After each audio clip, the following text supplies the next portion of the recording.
AKAP.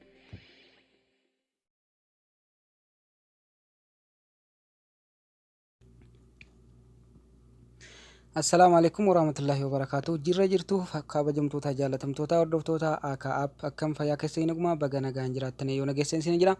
Egaa kabajamtoota jaalatamtoota keenya irra wantan qabadhee isiniif dhiyaadhe appilikeeshinii osoo hin taane waa'ee feesbuukaa irratti waliin dubbanna jechuudha.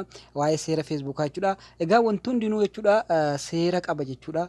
Seera namaas ta'ee, seera amantaas ta'ee, seera biyyummaas ta'ee seera wanti hundinuu seera qaba jechuudha. Amma fakkeenyaaf Itoophiyaan seera guutuudha kan isin qabdu keeyyata guutuudha.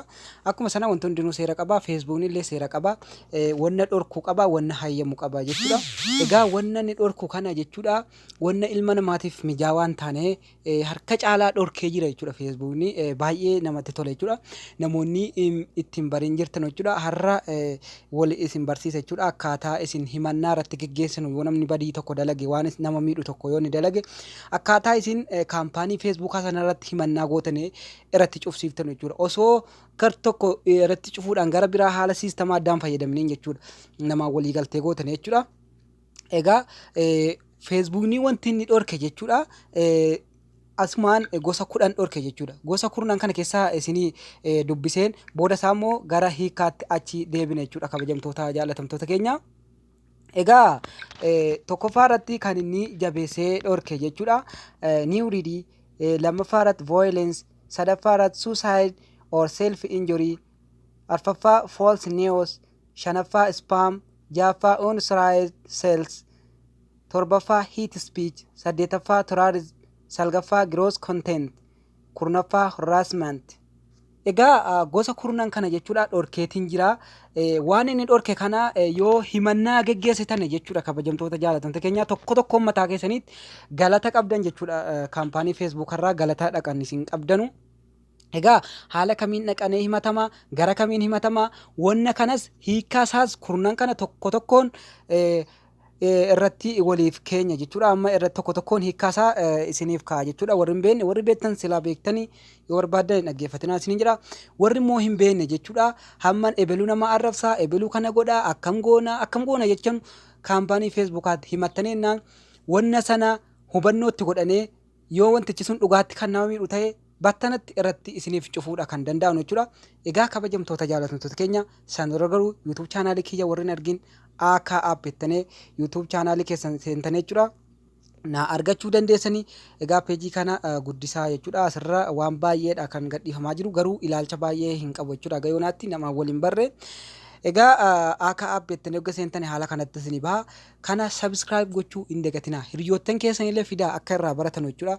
Share waliif godhaati akka dhufanii irraa baratan godhaa isiniin jedha. Asirratti wanna gurguddaadha kan gadhiifamaa jiru garuu ilaalcha baay'ee namoonni baay'ee irraa fayyadamaa jiru jechuudha. 300, 400, 500 waan akkasii qofa kan laalu jechuudha. Garuu barnoota asirratti gadhiifamaa jiru waan nama baay'ee ilaaluudhaan malu jechuudha. Egaa share walii gochuu hin dagatinaa. Peejii kana guddisaan isin jira.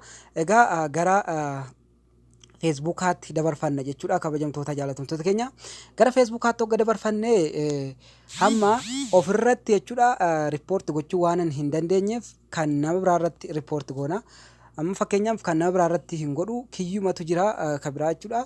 Sanuma irratti kootumaan kootii irratti godha jechuudha. Godhee isin agarsiisa fakkeenyaaf. Egaa hogga seenne kun akkana irratti jechuudha tuqaan 3 gubbaa kanarratti ni argamti. Tuqaa 3 argamtu kana keessaa jechuudha kun haala kanaan seenna jechuudha kabajamtoota jaalatamtoota keenya.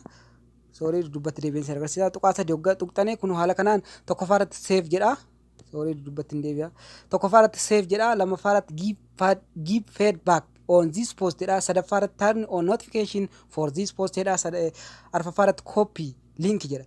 Isa lammaffaa irratti argamu kana give feedback on this post kan jedhu kana cuqaastan jechuudha. Kabajamtoota jaalatamtoota keenya isiniif galuu qabu. Hundi keessanuu waan baruudha qabdan jechuudha seera feesbuukaa. Egaa akkuma isin hime jechuudha gosa kana keessaa jechuudha tokkoffaa kan argamu jechuudha.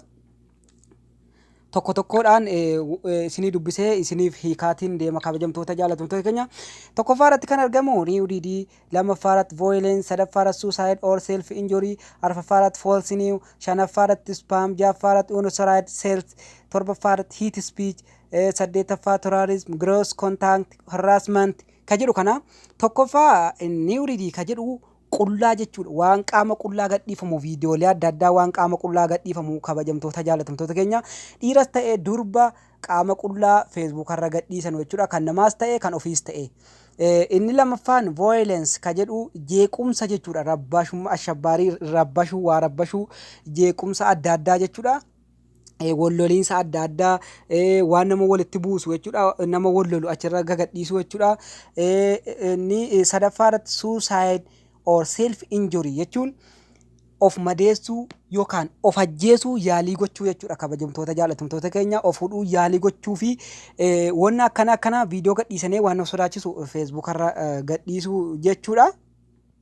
Egaa arfaffaarratti false news oduu sobaa jechuudha. Oduu sobaa feesbuuk irra nama gadhiisu. Shanaffaarratti spam jechuun ergaa hin barbaachifne jechuudha. Kabajamtoota jaalatamtoota keenya ergaa hin barbaachifne asirratti nama gadhiisu jechuudha. Jahaffaarratti unnecessary sales ka jedhu kun jechuudha. Sobaa waa gurguruu jechuudha. Sobaa waa gurguruu fakkeenyaaf caammaalee adda addaa mobaayila feesii adda addaa fakkaataa waan dhugaan taane jechuudha. Mobaayila seeraan ala feesbuuk irra waan akkanaati jedhanii gadhiisuu asuma riippoortii irratti gochuu dandeessan. Nama fakkeenyaa appilikeeshinii adda addaa jechuudha.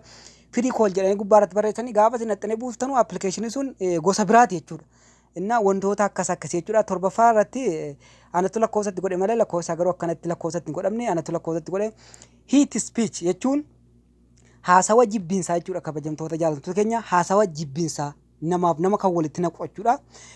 Saddeetaffaan terrorism jechuun ashabbaarii yookaan shororkeessitoota kan jedhamu sana. Shibbirtinyaa akka jedhamu afaan Amaariffaatiin shororkeessaa kan jedhamu jechuudha. Kabajamtoota jaalatamtoota keenya terrorism jechuun shororkeessaa jechuudha. Salgaffaan gross content jechuun qabiyyee waliigalaa jechuudha. Waa'ee qabiyyee waliigalaa irratti nama dhuunfaadhaan kan dubbatamu jechuudha. Namni dhuunfaan tokko qabiyyee waliigalaa irratti waan hin taane dubbachuu jechuudha.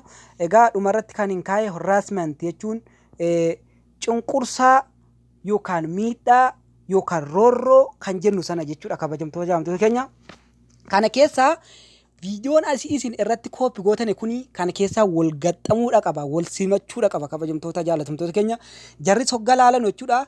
Hamma new ready ka jedhe kana tokkoffaa irratti qullaa kan jedhu kanaan yoo dhaqe jechuudha riippoortiin keessan soba isin jalaa ta'a. Viidiyoon jalatti argamu waa'ee biraa ta'ee kan isin new ready qaama qullaadhaa jettanii himannaa gaggeessitan kun haala sanaan no isiniif deemuu hin danda'u. Riippoortii isinii ta'uu hin danda'u. Isa lammeessaa kanaanis isa lammeessaa irratti argamu kanaan kabajamtoota jaalatamtoota keenya violence kan jedhu jeequmsa kana viidiyoo qaama qullaa irratti jeequmsa jettanii yoo isin ergitanis isinii deemuu hin danda'u. Wanti isin gadhiisuu qabdan waan dhugaa ta'u jechuudha. Gaafa akkas ta'e feesbuuk irraallee galata guddaa qabdan jechuudha. Taankii isiniin jedhan jechuudha. Galata guddaa kan isin qabdanu. Egaa akkuma kana jechuudha viidiyoon isin gadhiiftanu suni wanna jarri asirra seera jarri isinii kaa'e kanaan jarri hogga dubbisan jechuudha. Hate speechiidhaan haasaa jibbansaatiin hogga dhufe jechuudha. Hogga jaraaf dhaqee wanna sana hin hubatan jarri. Hogga hubatanu wanni sun haasawa jibbinsaatii miti yoo ta'e jechuudha achumaan dhiisuudha kan danda'anu. Egaa kana fakkaata hogga barbaadan new ready ka jedhu kana hogga akkanatti okkeetti gootan jechuudha. Kabajamtoota jaalatamtoota keenya kun haala kanaan isinii baa sana booda seendiin gara gadii kana jirti jechuudha. Sana cuqaastanee jennaan jaraaf deema jechuudha. Kana fakkaata barnoonni keenya irraa YouTube channel kiyya subscribe gochuun dagatinaa Facebook kiyyas following godhaa isiniin jedha. Awwal aappeettaneeti kan isin seentanu. Isuma kana jechuudha suuraa akka kanatti irra jira. Following gochuudhaan first godhaa isin jira. Wannootaan asirratti gadhiisu like share walii gochuudhaan peejii kana nuuf guddisaa isiniin jedha. Yeroo biraatiin hanga walitti deebinutti nagaatti.